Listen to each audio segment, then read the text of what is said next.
Hello, everybody, and welcome to the 56th episode of Stories of Service, ordinary people who do extraordinary work. I am the host of Stories of Service, Teresa Carpenter. I'm so happy to be back after, I think it's been even about a month and a half hiatus from podcasting, as I was in the middle of a overseas move from Norfolk, Virginia to the UK. So haven't had a chance to do these shows, but I'm back now with another amazing guest whose story I absolutely cannot wait to bring to you. His name is Mark Meadows. Mark Meadors. How are you doing today? I'm good. I really appreciate having the opportunity to be on with you. Well, I'm excited to talk to you about something that I think is so serious and something that impacts so many people, and that is having a terminal illness. So, Mark Meadors, he had a near brush with death, and we're going to talk about how that experience shaped his life going forward. 2 years ago, he discovered he had stage 3 rectal cancer, which has a 16% survival rate. For the past 5 years, he had a slow growing tumor in his body that was quickly spreading. This near death experience profoundly changed his perspective on life, and using the skills he gained prior as part of Alcoholics Anonymous and other support systems, he was able to cope with this devastating news with grace and humor. With steadfast determination and unwavering ability to take these darkest moments and find meaning, he not only survived cancer through 27 radiation treatments, but thrived through this experience both physically and mentally. He calls this experience the Great Life Reset. Join us today as we find out what kept him going through this adversity, how he uses this experience to help others, and how you spend your life now. Welcome, Mark. Thanks, Teresa. I really appreciate you. So, I first want to start off with a little bit about your background, your line of work, and sort of what your journey was with having certain health issues early on before your diagnosis.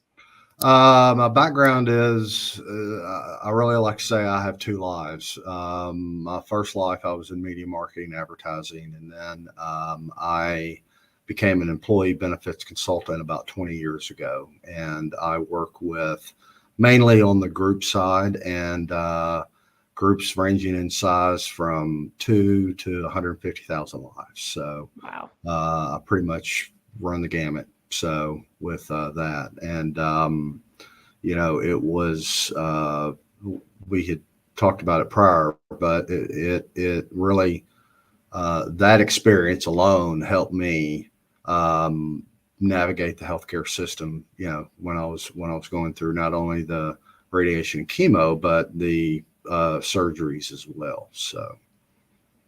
So, to back it up a little bit, what was the first indication that something might be wrong or that there was something going on with you health wise that led up to the diagnosis?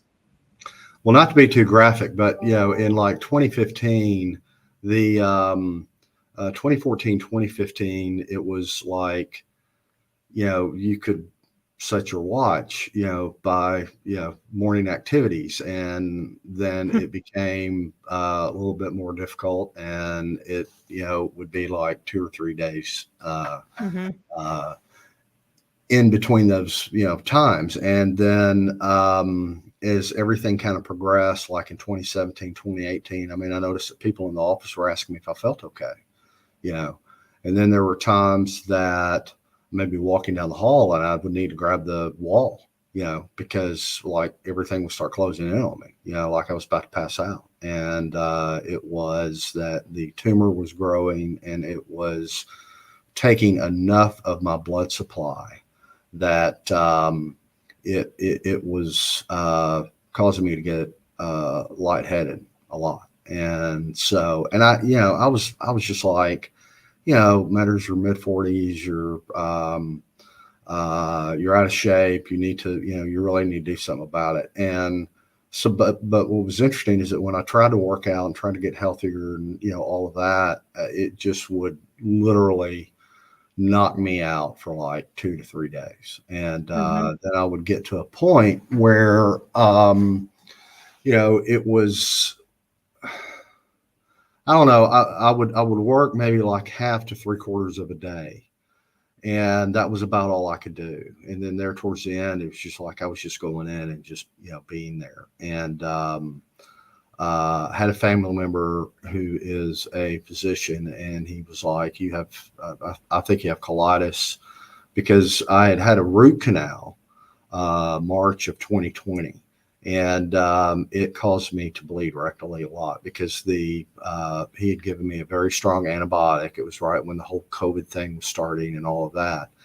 And so I was bleeding a lot. And a lot of times, if I take a very strong, what I call horse pill, Mhm. antibiotic like clindamycin, it will tear my stomach smooth up. But then when I stop the dose, then everything kind of gets back to normal, and everything wasn't getting back to normal. So family member said, I think you have colitis. I've called the ER. They're expecting you to go now.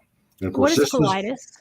What is it? it's like irritable bowels, and Mhm. like there's I think the deal with it is that um, your body doesn't have the bacteria that it needs in your bowels to be able to Okay. properly, take Mm. take care of everything, and all of that. So, but at any rate, I went to the emergency room, and of course, that was right in the middle of COVID. I mean, I had to drive myself, Wow. and so I go in, and part of their workup is that they did a CAT scan, and that's when they saw a 9.5 centimeter mass in my lower colon, upper rectum, but they called it rectal cancer, but they said it really could be either colorectal or rectal cancer. But it was kind of at that junction that they saw it. And, you know, after the initial shock, I was like, oh, okay, well, that kind of makes sense.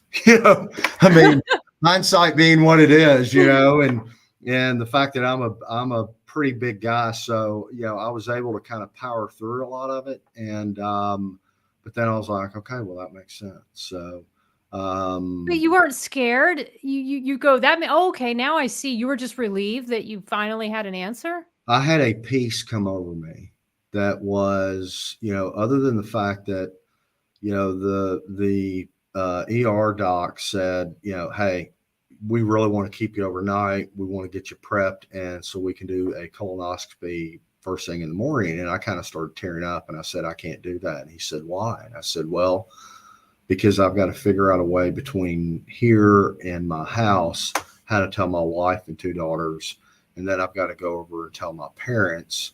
And my mom had advanced dementia at the time. She passed away this past May, but and so I was like, I just can't do it. We'll just have to do it next week or whatever. And so that's he was like, okay, and but yeah, I was just like, I finally knew what the deal was, if that makes sense. It And does. and and so I was able, I was just like, okay, now I know what the deal is. I'm going to go do a little research, and then it's game on, and we'll just see what happens. Mm, wow. Were you also at that moment, was there any fear? Maybe a little apprehension, but really not fear. When I before my colonoscopy, because my oncologist, he's like one of the smartest human beings I've ever met, and he's also happens to be a family friend. And so I went to go see him, and his name, I have to say it, is Dr. Joe Beck, and he is, like I said, absolutely amazing. And he just said, this is the deal, and this is what we're going to do as far as, because you're not totally blocked, we're going to be able to do radiation and chemo first, and then we'll do surgeries, down the road, depending on what the deal is and all of that, because it had gone into 6 lymph nodes, and 6 or 7. And of course, it had, broken through the wall of my upper rectum. So, that's how it got into my lymph nodes. And I told him, I said, Joe, I said, I can't tell you what's going to happen 5 or 10 years from now, but I said, I got this one. And he kind of looked at me, and he was all puzzled. He was like, I mean, do you know the survivability rates? I said, sure. Yeah. I mean, I'm reading an actuarial table. I know what the deal is. And I just said, I refuse to accept the odds. And I said, 4 or 5 days ago, I promised my little girls their daddy was going to walk them down the aisle, and by God, that's what I'm going to do. So I said, let's get it on. And so I had the colonoscopy, which caused a lot more bleeding. So then I had to go in the hospital the next day. They actually kept me overnight and gave me 5 bags of fluids. I was that dehydrated. They Wow. almost had to give me a unit of blood, which hindsight, I wish they had, but because I went home the next morning and I was hydrated, but I just felt like I was like hungover and just felt bad and all of that. So, but they kind of figured everything out. And then I got with my radiation oncologist at Carti here in Little Rock, Arkansas. And we kind of started laying the schedule out. The first couple of weeks of the radiation treatments, I mean, my wife had to drive me. I mean, I just felt terrible.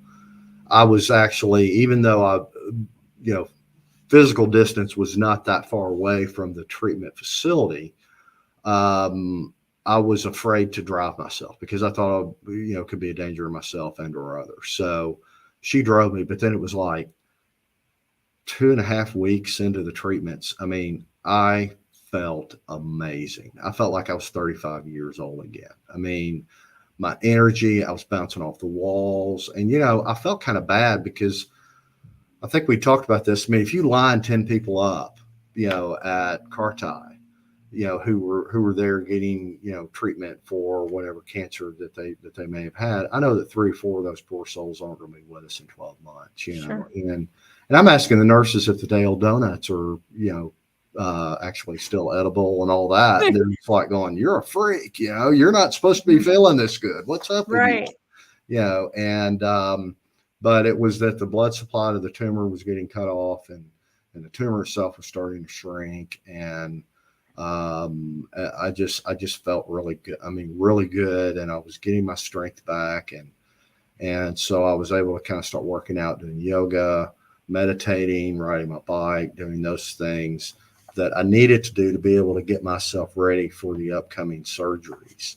Um, Mm. and so, but it was interesting because I had a PET scan like 2 weeks prior to my surgeries, it was only really supposed to be two surgeries, but it wound up being a little bit more involved than that. But the tumor had shrunk from like 9.5 centimeters to less than 0.5 millimeters. And the PET scan could not pick it up anywhere in my lymph nodes, not only in my pelvic area, but I mean, my entire body was clean except for that little micro dot that probably is where the tumor had originated in my rectum. So, I really didn't want to have the surgery. I had read about this protocol. It was pretty new. Of course, the AMA and all of that had not approved it, but it was what was known as the watch and wait method, that they essentially would monitor me very closely on a monthly basis. I'd either be having a colonoscopy or a CAT scan or a PET or an MRI or whatever every month for like that first 12 months. Or even longer, because I didn't know if what was left was, as I like to say, coming or going. I mean, I was still, the chemo was still very prevalent in my body, and so in theory, it really could have wiped it out, and I was feeling so good and so strong that I was like, well, why don't we just do another round of chemo and just see what happens, But I had a lot of people kind of almost pressuring me into the surgery and all of that. So on September 30th, 2000, no, yeah, 2020, I had my first surgery and was in the hospital for about 7 days. Went home. I had a temporary ostomy bag, but they didn't make the opening big enough. So it was like every time, like sitting here, we're using our pelvic muscle. I mean, our pelvic muscles, our abs, and all of that. And so it was, every time I moved, it essentially would close what they call the stoma off to where I couldn't, do my deal. into the bag. So it was like I was throwing up. So I go back and they said, my surgeon told me, he said, "You're not going to like this second surgery because I'm essentially going to be putting a wound on top of a wound." And he was right. Hmm. There for like Wow. almost the entire month of October. And that's when I lost the majority of the weight. I wound up losing like 65 pounds or over 60 pounds, close to 65 pounds, something like that. And I also had an infection that I had to go back for. I had an abscess that had perfectly encapsulated where he had sewn me back together on the inside, and had to have that dealt with for like 4 or 5 days, and then I go back. That was in November, and then in December I went back for what they call the takedown surgery, where essentially they take the bag off and reconnect all the plumbing. And I weighed like 246 or something like that when I went into the surgery on September 30th. And when I came out of the hospital in early December, I weighed 183, 84 pounds. And I'm 6'5". Oh my God. Yeah. Wow.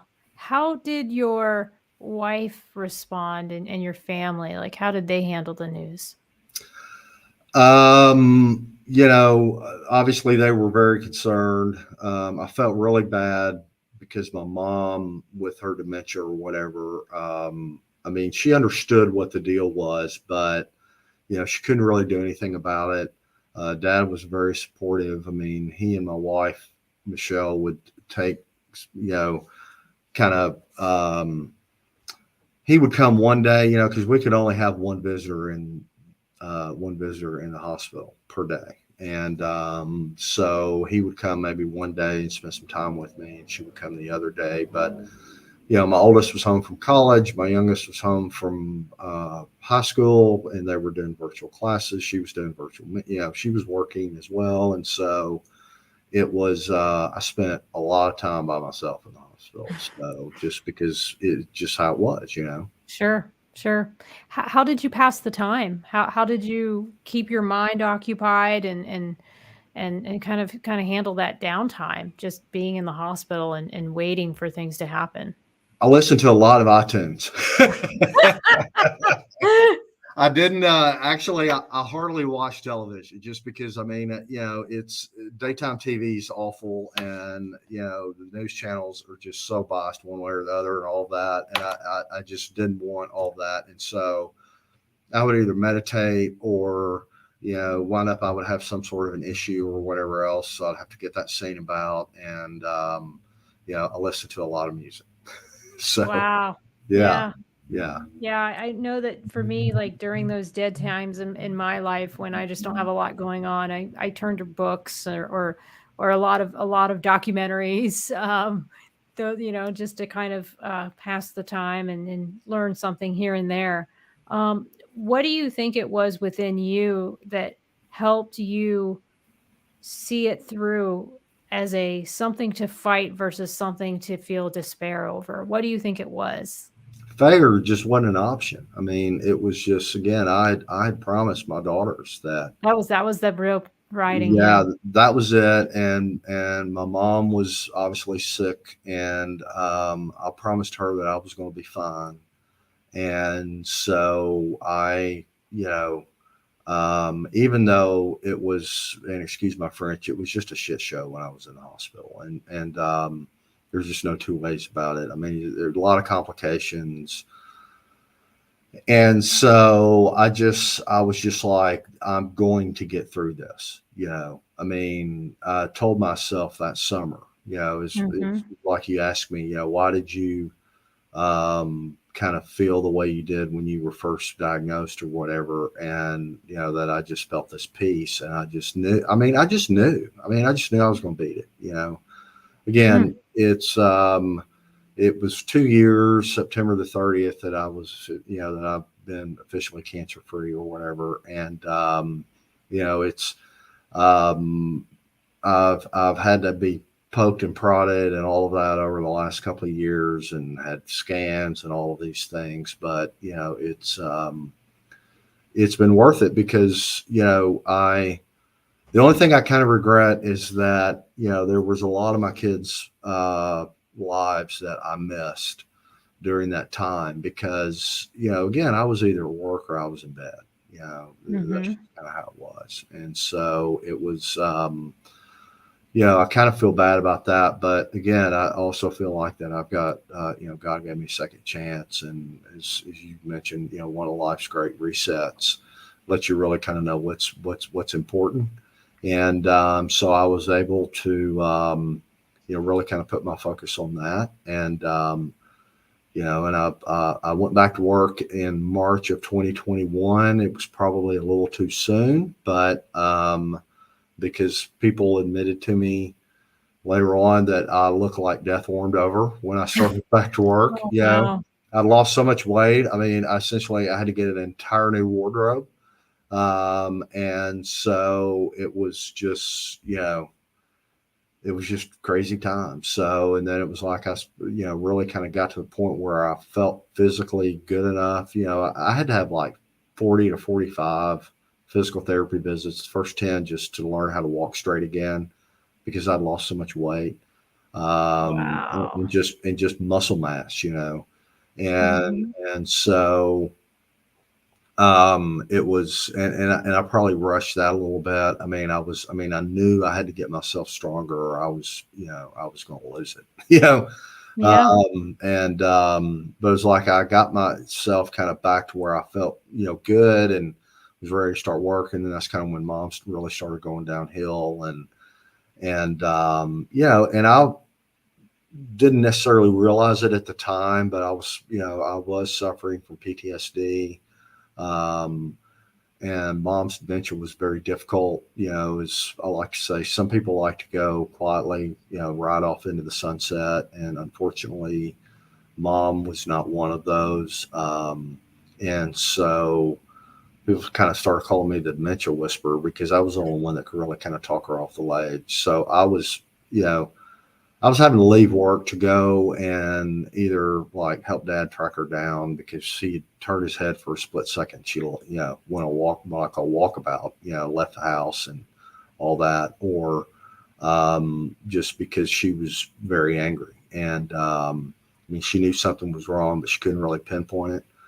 And we promised her that we would not put her in a nursing home or anything like that. And so it was just very difficult, seeing your mother who you love and respect, and know that she was such a big part of your life growing up, and really kind of made you who you were and all of that. So that really kind of piled on top of the PTSD. And When you say PTSD, can you describe for people? Because sometimes I've always been sort of curious about sort of some of the differences between the PTSD, the depression, or the anxiety. Because a lot of those things to me are somewhat similar. But how did the PTSD show up for you after this well, happened? it's the official term is post traumatic stress disorder, and it's when somebody goes through a very traumatic event physically, and it has an impact on them. Obviously, you being in the service, you know a lot about it, just with Sure. guys that have been in theater for long periods of time, and then they come home, and they can't ever really get that separation from it. And that was like with me. And it was, PTSD causes things like depression, anxiety, and things like that. I mean, I think they're a byproduct of it.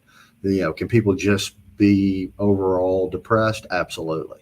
Can they have anxiety for other different reasons and not be PTSD? You bet. But I had full blown PTSD, and of course, with everything with my mom or whatever, I kind of put it off and all that. And after her passing, I was just like, I've got to do something about this, because I just kind of woke up one day and I was like, I'm either going to blow my head off, or I need to go see a mental health professional, and I need to start unpacking Mhm. this stuff and doing it. And my 17 years in Alcoholics Anonymous, I really think kind of helped me recognize that. I mean, I had started off by going to going to meetings or whatever, and it, really kind of helped me kind of focus, because it's any alcoholic that goes to meetings will tell you that they always get something out of the meeting. Even though it may not necessarily be a topic that they talk about a lot, or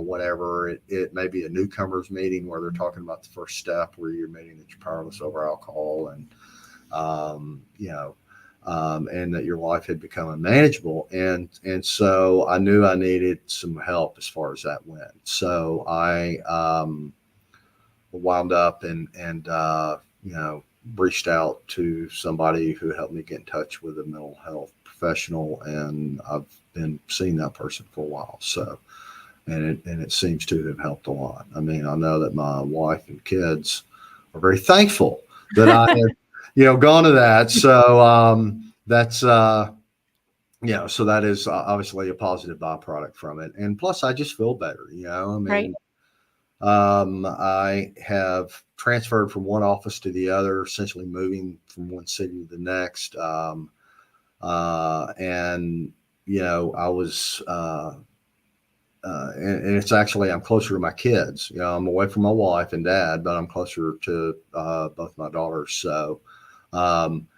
they have made me promise that there'll be some separation. That dad's not going to be coming over and seeing them every day when they're in college and all that. Right, right. And I promised them that unless I needed to borrow an iron or steamer, or, whatever, that, or unless they needed me to like replace a light bulb or something in the, ceiling, that they really won't see me. So, but at any rate, but I do think that it was, seeing them, seeing somebody about it and doing all that really kind of teed me up to be able to make this move.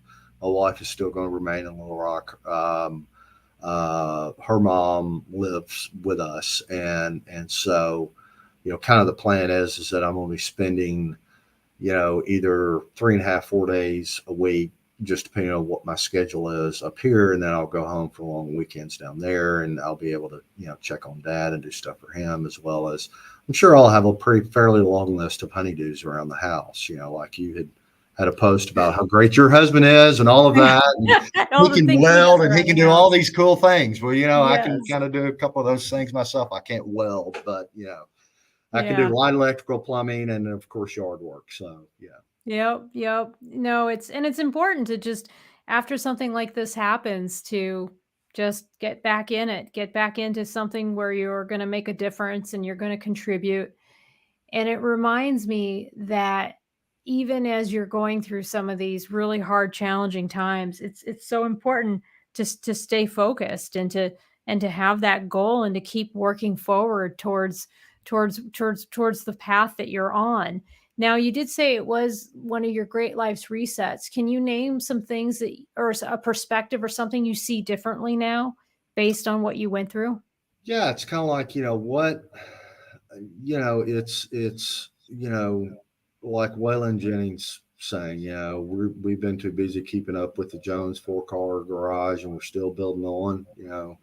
Maybe it's time to get, back to the basics of, life and love. And, it really kind of, kind of recentered me, made me realize that it's, God first, family second, and I'm third. And, everything else, if I try to be the best person that I can be, everything else will work itself out. Uh, Right. but particularly because I really had been kind of MIA, for several years because of my illness. And, that was one of the things that I had to unpack with my therapist as well, is, that, I mean, I wish I had, looked into this sooner, but, coulda, woulda, shoulda type deal. I just can't dwell on that. Nope. And I just have to move forward. So, and that's what I'm trying to do to the best of my abilities. So, Yeah, it's really interesting how your life just kind of went into this different path now too, with you, moving to a new location with your office, and then being able to live closer to your daughter now, and just having this new opportunity after having this experience. And I think that the wealth of understanding about life and about how valuable it is and how important it is to make meaning of that. I think that's definitely going to be something that you'll be able to share with your clients and with the people that you work with now? How do you think you're going to lead differently based on what you went through? Well, I already kind of have, obviously I've got some great stories to tell my, HR folks. And, I'm kind of more hands on than other consultants are, meaning that, I try to make myself very accessible to the employees. I like to tell them that, hey folks, I would rather, if you've got a problem or an issue or whatever, I'd rather you reach out to me first than come at me at the 11th hour and say, I'm having these problems. And then I have to burn a favor, that I may need for, all the employees at some point in time, to try to get something done for you. But, it really allows me that when I'm explaining what the benefits program is and everything that's being offered to them, that I can put it in kind of a real life context and say, when I was diagnosed 2 years ago, and this is what I was able to do, and Hmm. all of that, and really kind of put a human aspect to it, and as well as the fact that you and I had talked about. I mean, it's the healthcare system as a whole is just this incredibly difficult maze. And for the average person, I'm fortunate. I mean, I'm an employee benefits consultant. I've got family members that are in the medical field. I knew how to navigate that.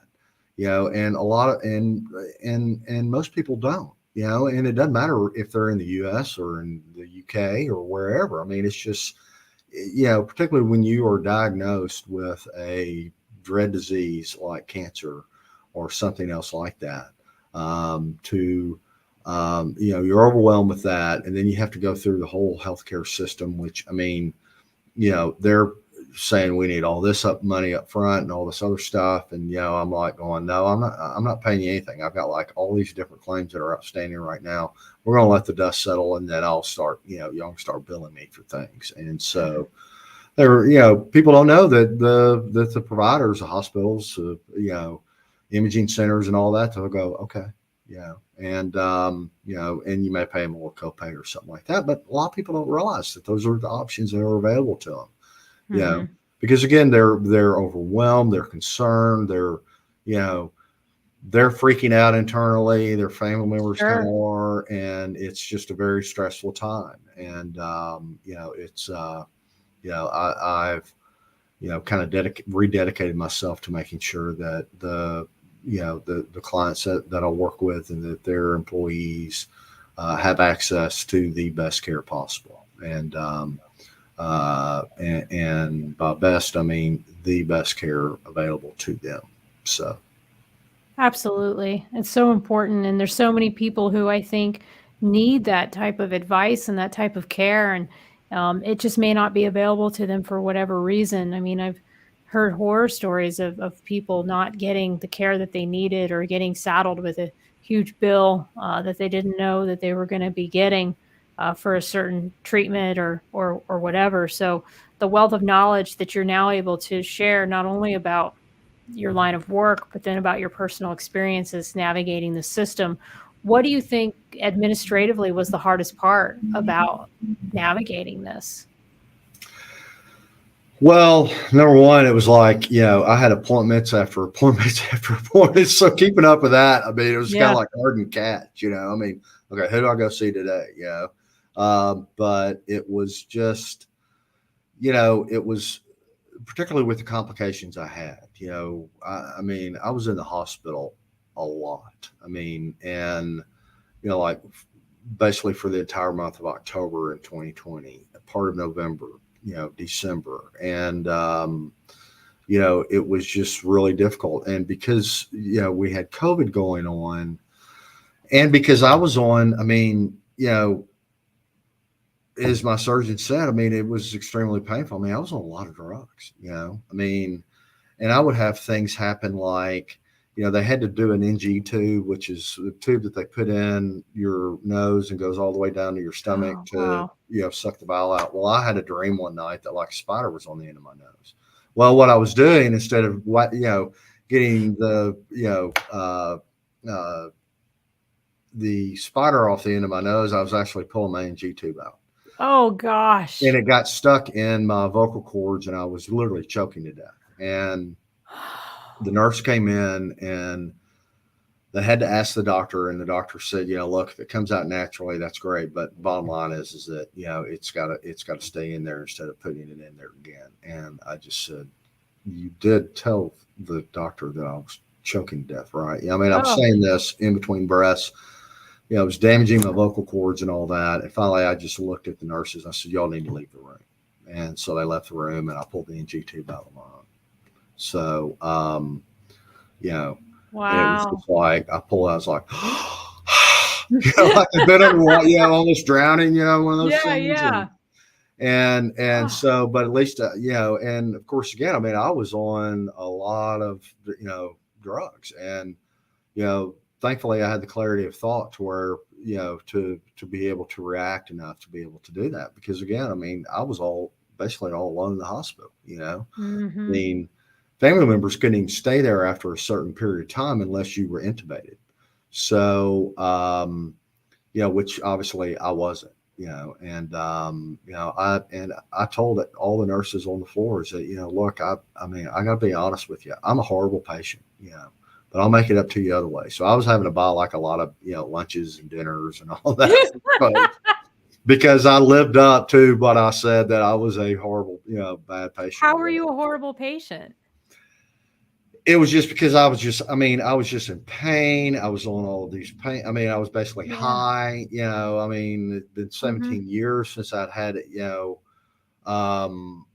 anything remotely, similar to that. I Right. was just having a lot of issues.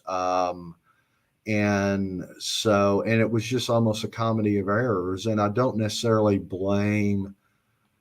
I can't blame the nurses or whatever, because, everybody, talks about, I mean, the healthcare system in the U.S. right now is that we've got a crisis going on, and it's because we have a shortage of qualified folks. And, I had a lot of travel nurses, and so it was like I never really had the same nurse, Yeah, there's a shortage of more than nursing. Yeah, I've heard yeah, that.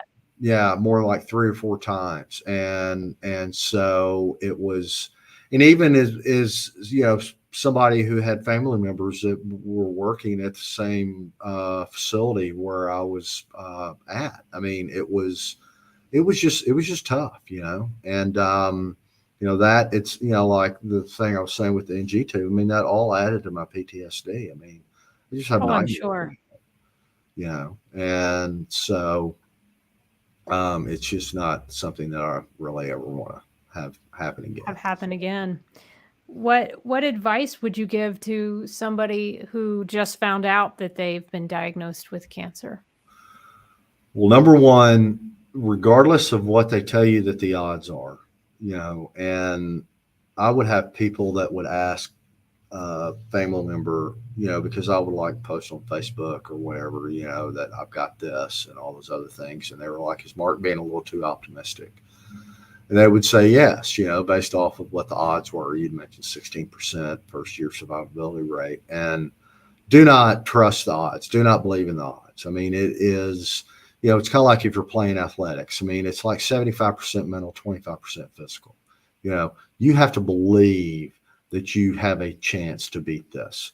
And you have to do everything that you can to focus yourself on that. Obviously, I, had my kids and wife and my mom and dad and all of that. But I told them, I said, I've got to focus on this. I have got to do this. So if I've got any chance of, surviving this, this is absolutely what I have to do. So, and then, know your rights, don't be afraid to ask questions. Do as much research as you can about, let's say, what type of cancer you have, and what options may be available out there.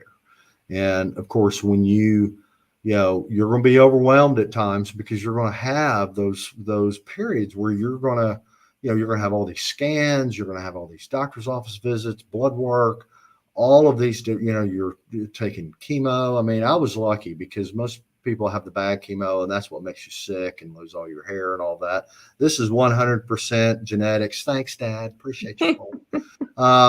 But that I was fortunate in that my chemo was in pill form, and so it was, but again, I mean, know what your options are. Don't be afraid to ask your doctor or your surgeon or um, uh, um, your radiation oncologist or oncologist, whatever. I mean, ask them tough questions. Don't, and if they don't give you the answer you want, ask it again. Don't Mhm. be afraid to get in their face and say, look, what you're answering me is, I mean, you could be, talking in Sanskrit, and I have no idea what you're saying. You need to break it down for me. So that would be the biggest advice that I could give folks out there is that, number one, don't ever give up hope, because what may not be available now may be available in 3 months. Yeah, you don't know. Yeah. So I mean, it's, but you really, and that if you can, get if you're able to, keep yourself as physically fit as you can, or in my case where I really wasn't physically fit. Again, I was very lucky. So I got stronger as I was having my radiation and chemo treatments and all of that. So I was able to do some things like work out and do yoga and meditate, and those ride my bike, those things that help me prepare myself.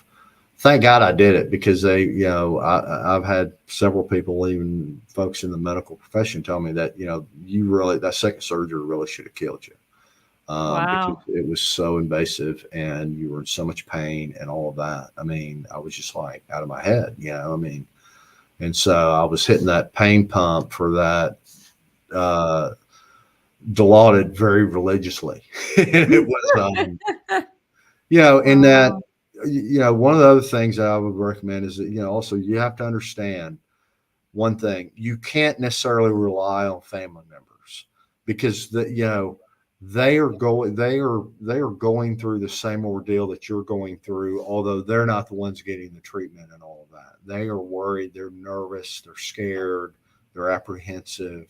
you know mhm, you need to be able to have somebody outside that you can talk to and vent to and all of that, because your family is there under extreme mental stress and anguish, and mhm. so don't, do everything you can not to add to it. I mean, obviously you want to be honest with them and tell them how you're feeling, and what you're going through, and that it's, you know difficult to cope with it, but talk to other folks that have had the same type of cancer as you.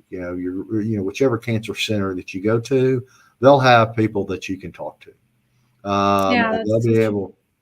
they'll be able to tell you their experiences, and what they were able to do, and all of that. So I mean, do not be afraid to reach out to somebody. And I would also say that there is a better than average chance that you will have some form of PTSD when it's all said and done. And so be prepared that, you will need to, if I had it to do all over again, I would probably see a mental health professional while I was undergoing all of my treatments and surgeries and all of that other stuff.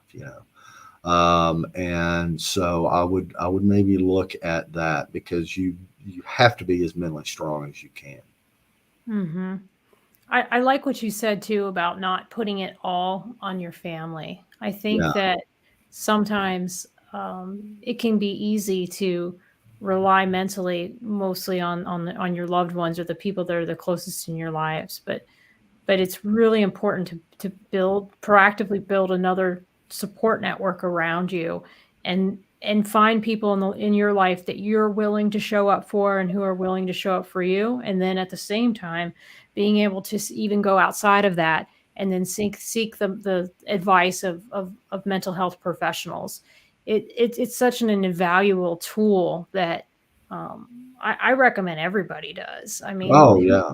who doesn't need sometimes that impartial voice um, to Independent help? third party. That's Independent, right. unrelated third party is what we like to call it. Yes, yes. You know.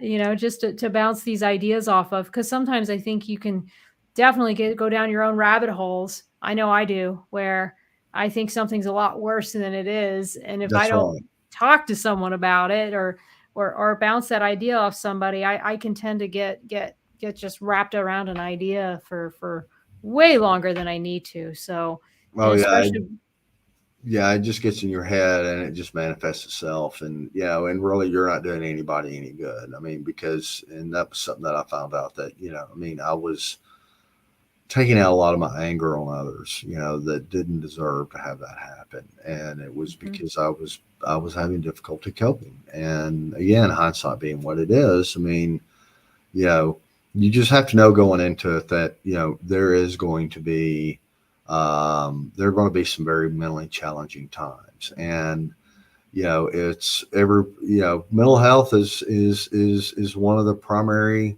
things that folks are talking about. My, groups that I go in and see that, I think I told you prior to the show that, the two most asked questions I get is access to adequate mental health for their employees and pet insurance.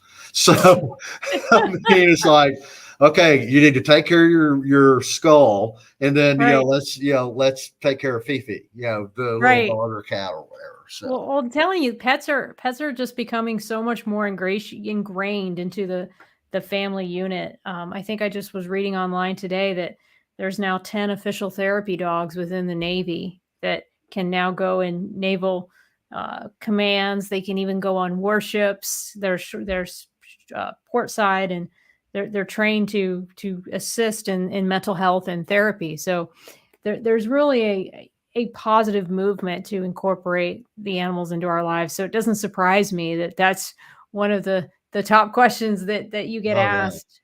oh yeah, But without a doubt. um and pets are really a mental health stress Oh, reliever. sure. Yeah. I So mean, they love you no matter what. I right? mean, it's like, you can even snap at them and they'll still come back and like want I you to pet them know. 5 minutes later. So, I Yes, mean, yes.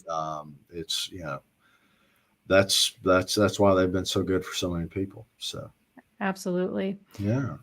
Well, I think we're kind of getting towards the end of the call, but I guess I want to close out with